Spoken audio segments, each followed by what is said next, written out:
All right, Coach, you guys are coming off of your first win of the season. How does it feel to get that first one out of the way?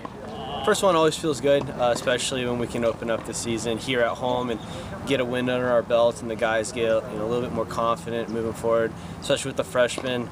That first match is you kind of work through a few jitters going through. So they came up big for us. So I met with the guys individually yesterday and talked a little bit about their matches, and everybody seemed to be pretty pumped moving forward. You talk about that freshman group. Cosme was down, I believe, 1-5 in one of his sets. He battled back to come back for the victory. What kind of mindset does that take to be able to pull that off?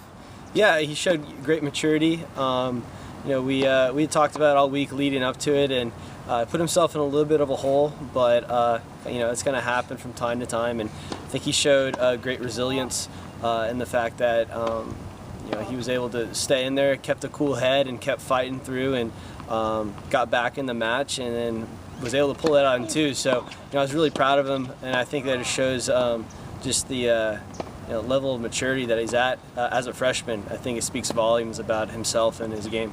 Going forward, you guys head up to Corpus Christi. How do you build off that momentum off that first match going into Sunday? Yeah, one match doesn't make or break us, and I stress to the guys, great performance this past Wednesday, but Corpus is a whole nother story. They're a good historical team. They've always been a powerhouse team in the Southland Conference. Head coach Steve Moore does a good job with them. And I said, we're expecting a tough match on all 6 lines and all 3 lines of doubles, but coming off a win, it definitely helps out, and hopefully some of that confidence and our abilities that was shown on Wednesday can definitely carry over this coming Sunday.